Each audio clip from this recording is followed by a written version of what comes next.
오늘 저는 읽으신 본문의 말씀을 가지고 구원하여 주신 목적에 집중하는 삶, 구원하여 주신 목적에 집중하는 삶, 이러한 제목을 가지고 함께 은혜를 나누어 보고자 합니다.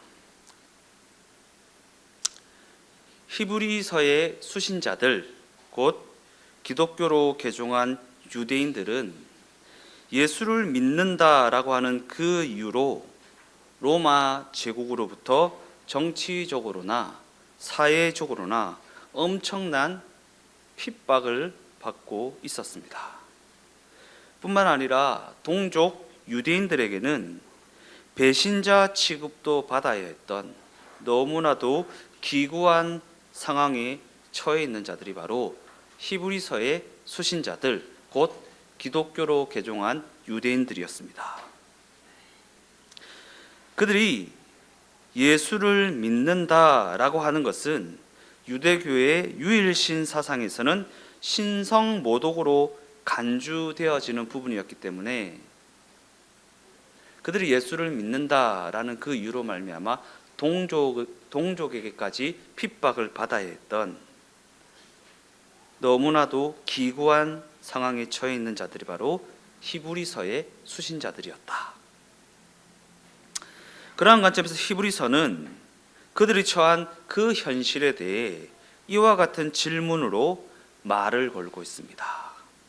과연 너희는 예수를 믿는다는 것이 무엇을 뜻하고 있는지, 무엇을 목적하고 있는지 알고 있느냐? 예수를 믿는다라는 것이 무엇을 뜻하며 무엇을 목적하고 있는가? 더 나아가 과연 너희는 예수가 누구인지를 알고 있느냐라는 질문으로 말을 걸고 있다라는 것입니다. 많은 경우 우리는 예수와 그가 베푸신 구원에 대해 이미 잘 알고 있다라는 생각을 할 때가 많이 있습니다. 내가 예수도 알고 구원도 알아.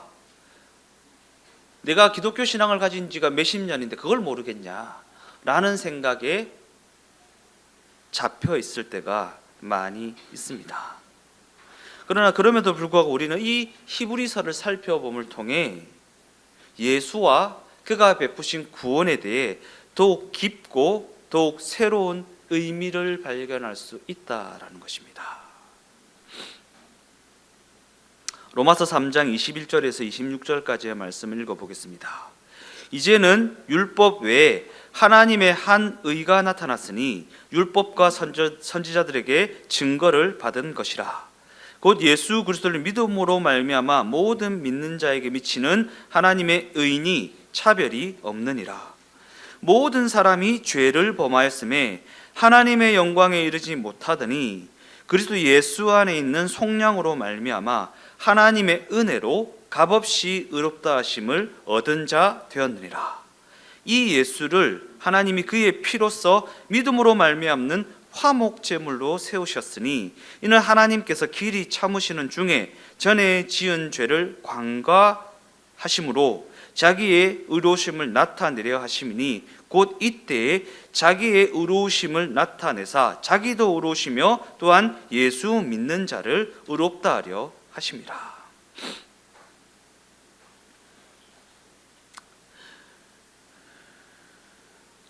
율법 외에 하나님이 더하여 베풀어 주신 은혜가 예수와 그를 통한 구원이라고 말하고 있습니다.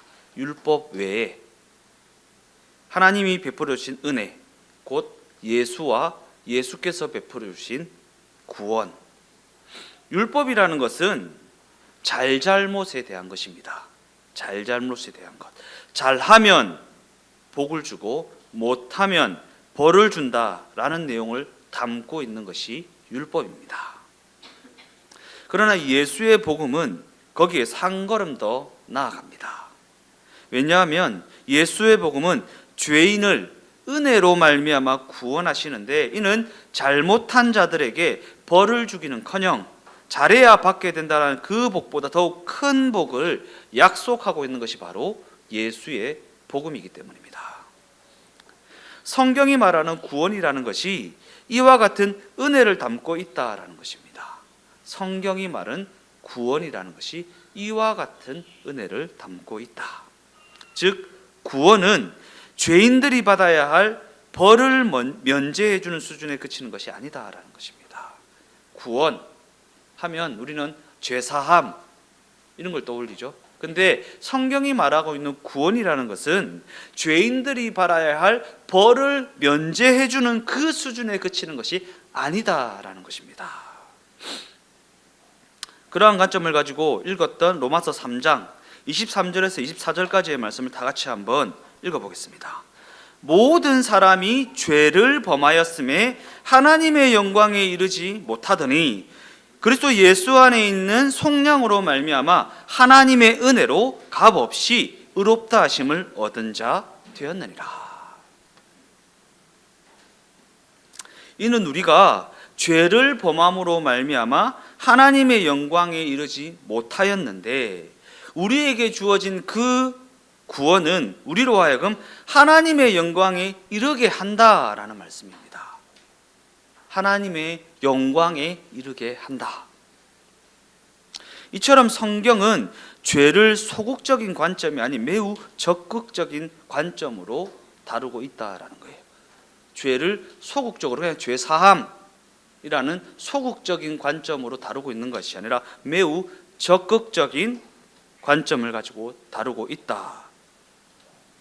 왜냐하면 성경은 죄라는 것을 그저 책망을 받아야 할 대상으로만 보고 있는 것이 아니라 그 인생이 하나님의 영광에 이르지 못하는 것으로 정의하고 있다라는 거예요. 우리는 윤리 도덕적 관점을 가지고 죄이라면 그냥 범죄 이런 것을 떠올리지만 성경은 죄라는 관점을, 죄를 바라보는 관점을 그저 그냥 죄사함, 죄짓고 이런 것이 아니라 하나님의 영광에 이르지 못하는 것, 하나님의 영광에 이르지 못하는 것.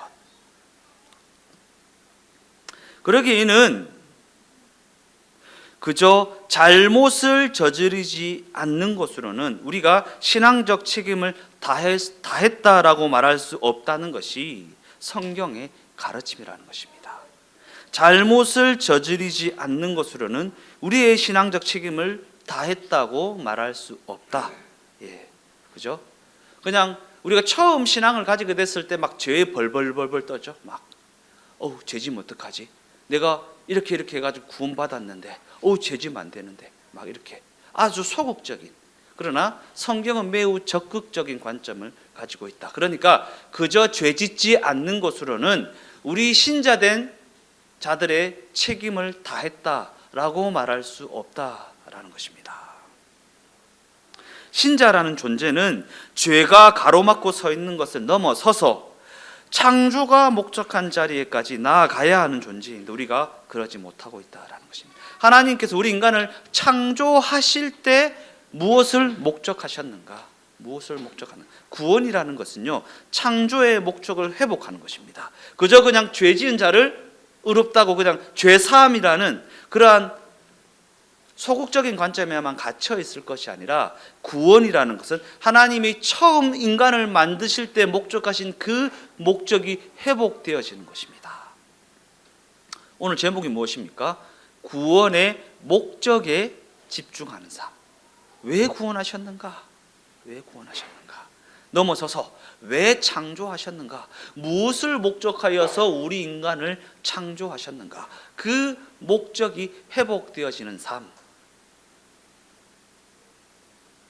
우리가 그 자리에까지 나아가야 하는 존재인데 우리는 그러지 못하고 있다라는 것입니다. 그러나 그럼에도 불구하고 우리가 나아가지 못하고 있는 그 자리에 하나님이 친히 찾아 들어오셨다라는 것이 성경이 선포하고 있는 내용이라는 것입니다. 우리가 그 자리에 나아가지 못하고 있는데 나아가지 못하고 앉아서 못 가겠다. 나는 틀렸다. 이미 틀렸다. 먼저 가라 하고 있는데 하나님이 그 자리에 찾아 들어오셨다.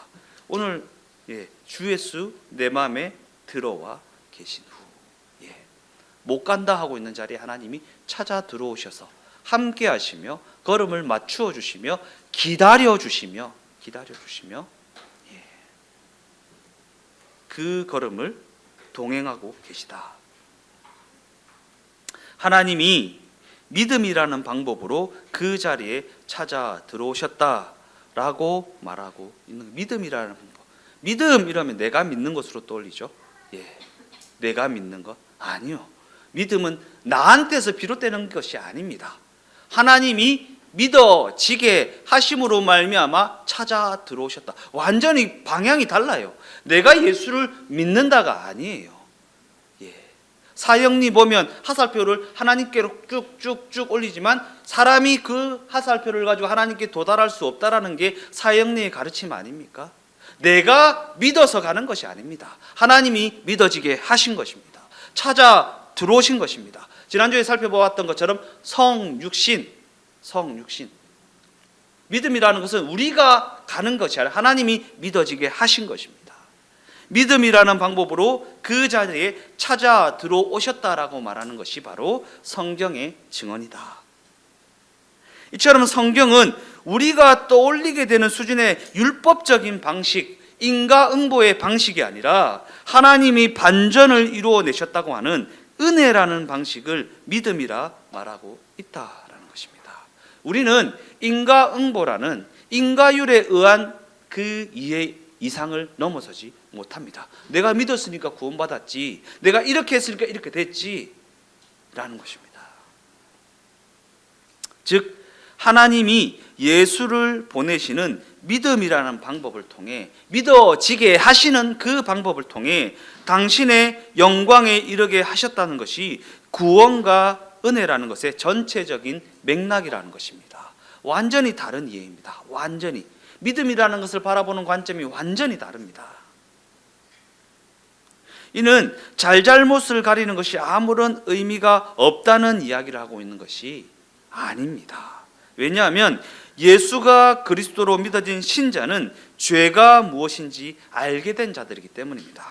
즉 신자라는 존재는 우리 인간이 하나님과 분리되어서 하나님 없음이라는 인생이 되면 하나님의 영광이라는 그 자리에 결코 이룰 수 없다라는 사실을 알게 된 자들이 바로 신자라는 것입니다. 신자, 믿어지게 된 자. 그러한 관점에서 하나님의 아들이 이 땅을 찾아 들어오신 성육신의 사건은 그저 옛날에 지은 죄를 용서받아 다시는 죄짓지 않고 사는 그 정도를 위한 일이 아니다라는 거예요. 그저 그냥 옛날에 내가 과거에 지었던 죄를 다 용서해 줬으니까 이제는 똑바로 살아라 라는 수준을 넘어서는 내용을 담고 있다라는 것입니다.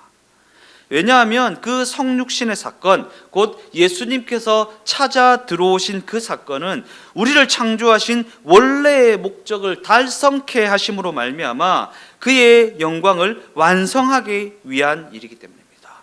하나님의 영광을 완성하기 위한 일. 더 나아가 성경은 그에 대한 내용을 믿음이라는 것을 통해 이야기하고 있다라는 것입니다. 믿음. 믿어진 자만이 그 인도하심을 따라갈 수 있잖아요. 그죠? 그 인도하심을 따라가야지만이 하나님의 영광에 이를 수 있다라는 거예요. 그죠? 그러니까 믿음이라는 방법을 통해 창조의 목적을 회복시키신다라는 것입니다. 믿어져야지만이 그 인생이 하나님 있음이라는 인생이 되어질 수 있고, 하나님 있음이라는 인생이 되어져야만이 하나님의 영광도 있을 수 있다라는 것입니다. 그러한 관점에서 믿음이라는 것은 은혜라는 것에 속하여 있는 것입니다. 내가 믿는 것이 아닙니다. 은혜가 무엇입니까? 영어로 하면 프레젠트, 그죠? 선물 주시는 것입니다. 믿음은 내가 믿는 게 아니라 주시는 것입니다. 믿어지게 하여 주시는 것입니다. 그죠? 그러니까 믿음이라는 것은 은혜에 속하여 있는 것입니다. 즉 믿음이라는 것은 나의 어떠함이라는 내 행위를 가지고 내가 믿는 것이 아니라 일방적으로 믿어지게 하신 것, 곧 일방적으로 베풀어 주신 은혜라는 것에 속하여 있는 것이 바로 믿음이라는 것입니다. 받는 사람이 조건이나 자격을 갖추지 못해도 일방적으로 용서하시고 일방적으로 회복해 하시는 것이 바로 은혜이다 라는 것입니다. 그런데 우리가 이런 말을 들으면 우리는 이런 생각을 하게 되기도 합니다. 그러면 그냥 은혜라고 하지 왜 믿음이라는 단어를 써서 헷갈리게 하는 것인가? 그냥 은혜라고 하면 되지 왜 믿음이라는 단어를 동원하여서 왜 헷갈리게 복잡하게 만드는 것인가? 그러나 우리가 이와 같은 생각을 하게 되는 것은 믿음이라는 것을 그저 믿을 만한 것에 기대를 걸어보는 것 정도로만 이해하고 있기 때문입니다. 믿을 만한 것에 기대를 걸어보는 것, 그저 만일에 대비해서 들어두는 보험과 같은 개념으로만 이해하고 있기 때문입니다. 그러나 성경은 믿음이라는 것을 책임 있는 반응이라는 관점으로 이야기하고 있다. 책임 있는 반응, 좀 어려울 수도 있지만 이 부분이 너무 중요합니다. 너무 중요합니다. 은혜 이러면 내 역할이 전혀 없잖아요. 그죠? 근데 믿음을 동원해야만 하는 이유는 믿음이라는 것이 책임 있는 반응이라는 의미를 내포하고 있기 때문입니다. 물론 우리는 책임 있는 반응이라는 믿음에 대한 정의는 나의 책임이 강조되어서 은혜가 설 자리가 없게 만든 것이 아니냐라는 생각을 하게 되기도 합니다. 그렇다면 왜 성경은 은혜를 이야기하면서 믿음이라는 개념을 동원하고 있는 것일까? 은혜가 믿음이라는 것을 만들기 때문입니다. 은혜가 믿음이라는 것을 만든다. 은혜는 믿음의 시작점이고 은혜의 목적은 책임 있는 반응이기 때문입니다. 책임 있는 반응. 즉 책임 있는 반응은 조건이 아니라 나타나게 되는 결과이다라는 거예요. 나타나게 되는 결과이다. 책임 있는 반응은 책임 있는 반응을 해야지만 구원 얻는다. 이런 식으로 이해해서는 안 됩니다. 은혜로 말미암아 믿어지게 된 자는 책임 있는 반응으로 살아가게 되어 있다라는 얘기를 하고 있는 것입니다. 하나님의 영광이나 신자의 명예와 같은 하나님이 추구하시는 그 가치와는 너무나도 동떨어진 삶을 살아가는 우리에게 하나님께서 당신의 독생자를 보내시어 그 삶을 완전히 뒤집어 놓으십니다. 이는 이제 우리가 하나님이 원래 목적하셨던 그 자리를 향해 나아갈 수 있게 되어졌다라는 것을 의미합니다. 그리고 성경은 그 여정이 우리의 실력이나 우리의 열심이 아닌 오직 하나님의 은혜로만 완성될 수 있다라는 이야기를 하고 있는 것입니다.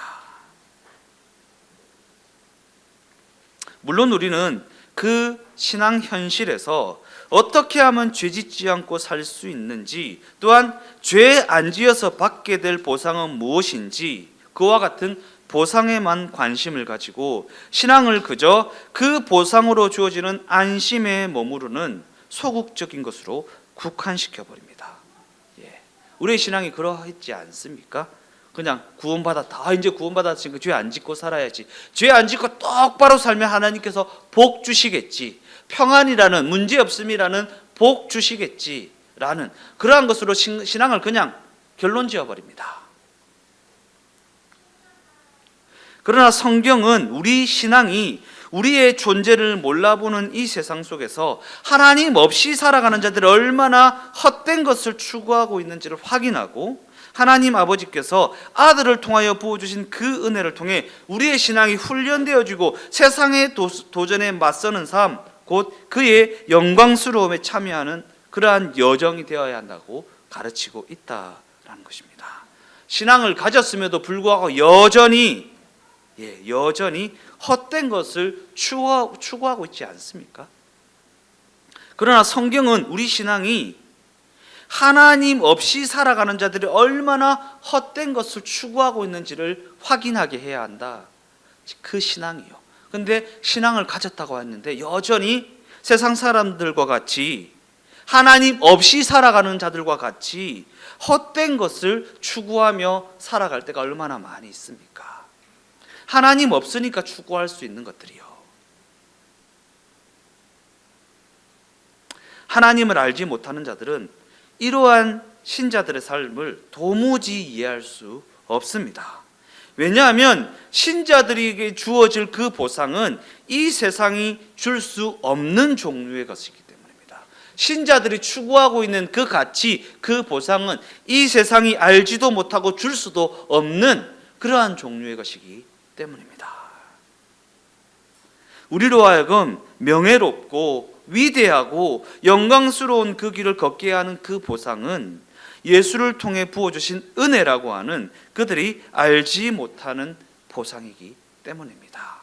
그 은혜로 말미암아 믿어지게 된 자들은 위대하고 명예롭고 영광스러운 그 길을 걸어낼 수 있다라는 것입니다. 그래서 성경은 오직 신자들만이, 믿어진 자들만이 세상의 빛이라 말하고 그들만이 생명과 지혜를 가졌다라고 말하는 것입니다. 믿어진 자만이 그 길을 볼 수 있고 그 길을 알 수 있고 그 길을 갈 수 있기 때문입니다. 실력이 있어서 갈 수 있는 것이 아닙니다. 돈이 많아서 갈 수 있는 것이 아닙니다. 그죠? 그래서 돈으로도 못 가요, 능으로도 못 가요.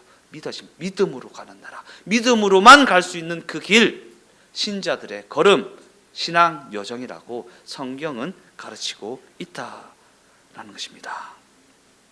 이것이 바로 위대하고 명예롭고 영광스러운 그 길로 부르심을 입은 우리 신자들에게 성경이 계속해서 상기시키고 있는 약속의 내용이라는 것입니다. 그러기에 우리는 예수가 그리스도로 믿어지게 되었다라는 이 말이 과연 무엇을 의미하는 말인지 이해를 하고 신앙생활이라는 것을 해나가야 한다라는 것입니다. 예수가 그리스도로 믿어졌다라는 것이 무슨 말인지 이해를 하고 믿어야죠. 이해를 하고 신앙생활을 하셔야죠. 좋은 게 좋은 거다. 어디 약장수한테 속아서 신앙생활 하는 것처럼 이 약 한번 먹어봐. 만병통치약 먹듯이 그렇게 신앙생활해서는 안 된다라는 것입니다.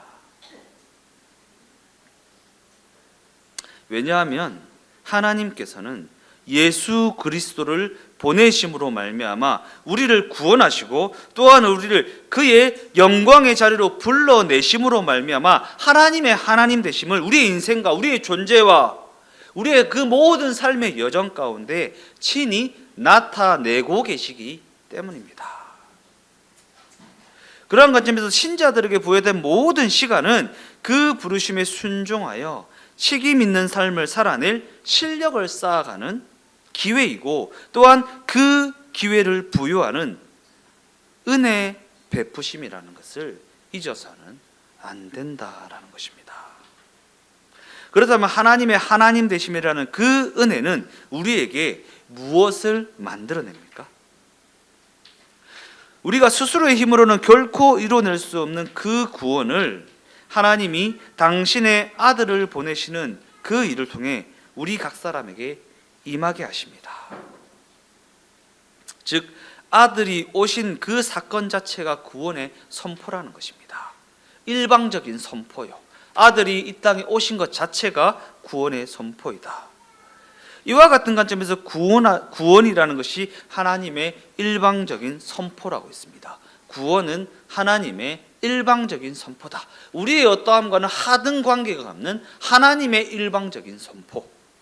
그러기에 구원이라는 것은 우리의 열심이나 우리의 노력에 대한 보상으로 주어지는 것이 아니다라는 것입니다. 어떻게 믿어졌는지 우리는 알지 못합니다. 어떻게 믿어졌는지. 그러나 중요한 사실은 지금 믿어지게 되었다라는 것입니다. 어떻게 믿어졌는지 알 수가 없죠. 알 수가 없죠. 믿어진 우리는 이제 해야 할 일이 있습니다. 그러게 자꾸 어쩌다 믿게 되었을까라는 자리로 돌아가지 마십시오. 자꾸 간증이요, 간증. 간증 집회하면 내가 이렇게 비참한 삶이었는데 이렇게 해서 예수가 믿어지게 되었고 예수가 믿어지게 돼서 이런 복을 받았다. 바로 점프해 봅니다. 하나님의 역사하심이 있었어요. 그 역사하심으로 말미암아 예수가 믿어지게 되었어요. 예수가 믿어지게 되었으면 믿어지게 하신 그 이유와 목적이 달성되어지는 과정이 있어야 되는데, 이런 어려운 고난 가운데 예수가 믿어졌고 예수가 믿어져서 이런 복을 받았다로 바로 넘어가 버려요. 이게 간정집회입니다. 오늘 제목이 뭐라고요? 구원하여 주신 목적에 집중하는 삶. 구원하여 주신 목적에 집중하는 삶. 하나님이 예수 그리스도를 보내시어 허락하신 신자된 삶이란 이 기회, 곧 나의 현실을 책임 있게 반응하며 살아가는 이 일을, 이 여정을 감당하는 것에 집중하라는 거예요. 감당하는 것에 집중하라. 왜냐하면 하나님께서 당신이 목적하신 그 영광을 완성하기 위하여 일하신 그 결과가 예수가 믿어지게 된 우리 각 사람이기 때문입니다. 당신이 목적하신 그 영광을 완성하기 위하여 일하신 그 결과가 예수가 믿어진 구원받은 우리 신자라는 거예요. 이는 우리 각 사람이 예수님께서 하나님의 영광을 완성하시기 위하여 창조와 용서와 구원과 부활의 능력을 통하여 친히 불러내신 존재가 바로 우리 각 사람이라는 의미입니다. 창조, 용서, 구원, 부활. 우리는 구원 이러면 용서라는 단어만 사용합니다. 자꾸 죄사함, 용서 이런 것만 떠올립니다. 아니요, 성경은 구원이라는 것을 설명하면서 창조라는 단어, 용서라는 단어, 부활이라는 단어를 함께 사용하고 있다는 사실을 잊어서는 안 된다라는 것입니다. 그리고 예수님께서는 그와 같은 부르심을 입은 우리에게 다음과 같은 명령을 내리십니다. 요한복음 13장 34절에서 35절까지의 말씀이요. 새 계명을 너희에게 주노니 서로 사랑하라. 내가 너희를 사랑한 것 같이 너희도 서로 사랑하라. 너희가 서로 사랑하면 이로써 모든 사람이 너희가 내 제자인 줄 알리라. 이것은 강요가 아닙니다. 물론 협박도 아닙니다. 이는 명예입니다. 명예예요. 책임 있는 반응이라는 명예입니다. 명예. 구원받은 자로서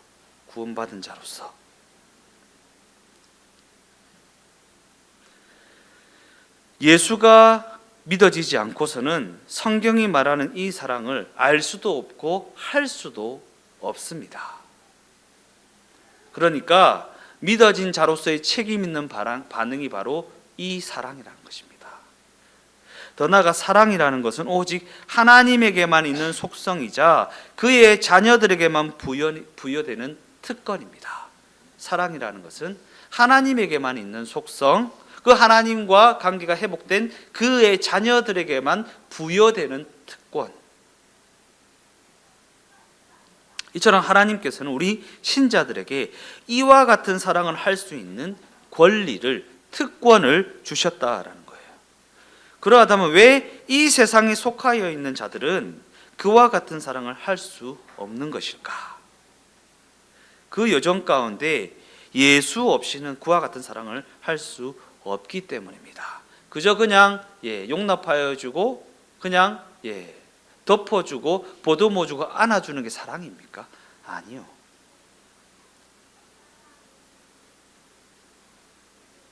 그 의도하심을 알지 못하면, 그 뜻을 알지 못하면 엉뚱한 사랑을 하게 된다라는 거예요. 우리가 신앙생활을 해 나가다 보면 하나님의 다루심 가운데 들어가 있는 인생을 보게 되지 않습니까? 하나님이 다루시고 있는 그 인생 가운데 입을 대면요, 잘못된 사랑을 하게 됩니다. 하나님의 다루심을 알지 못하면, 하나님의 의도하심, 뜻, 계획하신 섭리하심을 알지 못하면 하나님이 그 인생을 다루고 있는데 불쌍해서 도와주고, 그러면 하나님의 다루심이, 의도하심이 이루어지지 않잖아요. 나는 사랑해서 그랬는데 그 인생 가운데 하나님의 의도하심을 방해하는 꼴이 되어버리고 만다라는 거예요. 예수님을 알지 못하면, 그 의도하심을 알지 못하면 사랑해서 그랬는데 그 인생을 해방하는 꼴이 된다. 하나님의 뜻을 이루어 나가는 그 여정을 해방하는 꼴이 되어진다.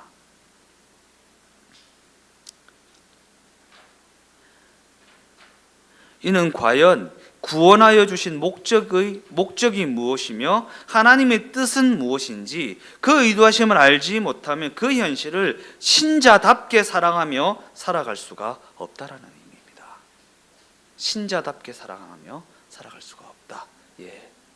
모성애, 이 세상에서 가장 위대하게 손꼽히는 사랑이 모성애잖아요. 근데 그 모성애가 하나님 앞에 죄가 될 때가 얼마나 많이 있냐라는 것입니다. 그죠? 예수님을 알지 못하고 그 예수님과의 관계를 맺지 못하여서 예수님의 의도하심을 알지 못하여서 그 모성애가 그 자식의 인생을 망쳐 놓을 때가 얼마나 많이, 우리 주변에서 얼마나 많이 볼 수 있냐라는 것입니다.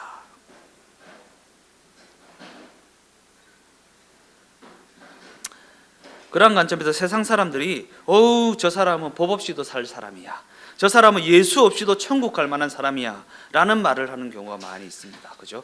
저 사람은 법 없이도 사는, 예수 없이도 천국 갈 만한 인생이야 라고 말하는 경우가 있습니다. 그러나 이는 기독교 신앙이 무엇인지 알지 못하기 때문에 하는 이야기입니다. 그저 착하게 사는 것 정도로는 부족합니다. 그저 그냥 선을 베푸는 것으로는 부족합니다. 마음에 거리낌이 없는 삶을 살아가는 것 정도로는 부족합니다. 오히려 성경은 거리낌은 많으면 많을수록 좋다라고 말합니다. 그러면서 그 대신에 그 거리낌을 통해 훌륭함이라는 자리에 이르러야 한다라고 말합니다. 훌륭함이라는 자리가 어떠한 자리입니까? 예수님의 그 훌륭한 뜻을 알아듣는 자리요. 알아듣는 자리. 예수님의 의도하심을 알아듣는 자리가 바로 훌륭함입니다. 내 실력을 뽐내는 자리가 아니고요, 하나님의 훌륭함을 알아듣는 자리요. 즉 실패하고 실수하고 잘못하는 것이 문제가 아니라 그 실패와 그 실수와 그 잘못한 것으로 말미암아 곧 거리낌을 통과하는 그 여정을 통해 얻게 되는 훌륭함이라는 자리에 이르게 되어야 한다. 실수할 수 있습니다. 죄 지을 수 있습니다. 넘어질 수 있습니다. 그러나 그 시간을 통과하면서 얻어야 할 것을 얻어야 합니다. 예수님의 뜻과 계획하심을 분별하여 알게 되는 그 훌륭함을 얻어내야 한다라는 것입니다. 결론적으로 성경은 하나님께서 우리 각 사람으로 하여금 당신께서 목적하신 영광의 자리에 이르게 하시기 위해 우리에게 구원이라는 은혜를 베풀어 주셨다라고 말하고 있습니다. 구원이 목적한 것은 하나님께서 목적하신 영광의 자리에 이르게 되는 것입니다. 그래서 하나님은 모든 것이 장애물이고 모든 것이 방해의 요소에 불과한 억울하기만 한 이 조건 속에서 하나님의 그 사랑은 모든 것 위에 있는 것이다 라는 사실을 예수의 성육신 사건을 통해 보여주십니다. 그 사랑은 모든 것 위에 있는 것이다. 모든 것 위에 있는 것이다. 이것을 알지 못하면 예수님이 하늘 보좌를 버리고 이 죄 많은 세상에 내려오셨다라는 것이 이해가 되지 않습니다. 그 사랑은 모든 것 위에 있는 것이다. 그래서 예수는 육신의 옷을 입고 이 세상을 찾아오셔서 오해받는 일도 감당하시고 배신을 당하는 일도 감당하시고 채찍에 맞으시고 수치를 겪으시며 마침내 십자가에 달려 죽으십니다. 하늘 보좌를 버리고 받게 되는 보상으로는 너무나도 이해할 수 없는 결과 아닙니까? 그러나 그 사랑은 모든 것 위에 있는 것이다. 세상이 만들어낼 수 있는 최고의 영광은 그저 폭력을 가지고 권력을 얻는 것에 불과합니다. 그래서 세상이 그 당시에 이겼다라고 했잖아요. 예수를 이겼다라고 생각했잖아요. 혹시 누군가를 무릎 꿇려야 자기의 가치가 증명되어진다는 생각을 하고 있지는 않습니까? 이겨야 한다, 성공해야 된다, 높아져야 된다, 돈도 많이 벌어야 된다. 누군가의 무릎을 꿇려야 자기의 가치가 증명되어진다는 생각 아닙니까? 그러나 성경은 우리에게 그와 같은 생각을 부끄러워해야 한다고 가르치고 있다는 사실을 잊지 마십시오. 더 나아가 성경은 누군가를 섬길 수 있고 누군가를 용서할 수 있다는 것이야말로 신자들의 삶에 가장 큰 명예이고 가장 큰 영광이고 가장 큰 특권이라 가르치고 있다는 사실을 잊지 마십시오. 구원하여 주신 목적, 그 특권을 누리며 살아가게 하시기 위함 아닙니까? 그 특권을 누림으로 말미암아 그의 영광을 나타내는 자리에 이르게 하시기 위함 아닙니까? 찬양하고 기도하는 시간 갖겠습니다. 무명이어도 공허하지 않는 것은 예수 안에 나를 만족해 하는 사랑이 있기 때문 아닙니까? 고난 중에도 견뎌낼 수 있는 것은 주님의 그 계획하심이 믿어졌기 때문 아닙니까? 가난하여도 부족하지 않는 것은 오직 예수 안에서 만족하고 있기 때문 아닙니까? 실패하여도 일어설 수 있는 것은 예수 안에서 얻게 되는 그 승리가 어떠한 승리인지를 우리가 알게 되었기 때문 아닙니까? 예수가 믿어졌다라는 것이 무엇을 의미하는 것인지 그저 그냥 세상 마케팅에서 속아가지고 기독교 신앙이요, 이 시대 교회가요, 세상 마케팅에 속아서 예수 믿어 내 욕심을 채우는 것으로 전락해버리고 말한 이 신앙이요, 예수 믿어 내 욕심을 채우는 것으로 전락해버린 이 시대 기독교 신앙이요, 하나님께서 왜 구원하여 주셨는지 알지 못한 채 그저 그냥 예수 믿어 만사현통, 예수 믿어 복받고, 예수 믿어서 내 자녀가 좋은 대학 가고 좋은 직장 가고 돈 많이 벌고, 그저 하나님께서 그것을 목적하여서 독생자를 십자가에 못 박 죽이셨다고요? 아니요. 더 위대한, 제가 몇 달 전에 했던 설교 제목이 무엇입니까? 신자는 위대한 길을 걷는 자들이라고요. 위대한 길을 걷는 자. 하나님의 그 위대한 뜻, 하나님의 그 위대한 계획하심, 무엇을 목적하셨을까? 그것에 집중하는 삶이 되었으면 좋겠습니다. 구원하여 주신 목적이요, 구원하여 주신 목적이 무엇인지를 깨달아 알면요, 무명이어도 공허하지 않고요, 고난 중에도 견뎌낼 수 있고요, 가난하여도 부족하지 않고 실패하여도 일어설 수 있는 그러한 걸음을 걸어갈 수 있습니다. 우리의 인생이 그러한 예수로 충만한 게 무엇입니까? 예수로 충만한 게요, 막 초능력 받는 거예요. 막 방언하고 예언하고 막 병 고치고 뭐 이런 게 예수로 충만한 것입니다. 아니요. 예수께서 무엇을 뜻하셨는가를 충만하게 알게 되어진 것 아닙니까? 예수께서 무엇을 뜻하는, 무엇을 의도하셨는가, 무엇을 목적하셨는가, 지금 우리의 삶에 예수께서 무슨 계획을 가지고 계시는가, 그것을 충만하게 알게 되어진 게 예수로 충만한 거 아닙니까? 초현실적인 거 기대하지 말고요, 하나님의 그 뜻을 부여잡고 그 여정을 성실하게 걸어내는 우리의 삶이 되겠다라는 그 고백 가지고 이 찬양 고백하며 나아가겠습니다.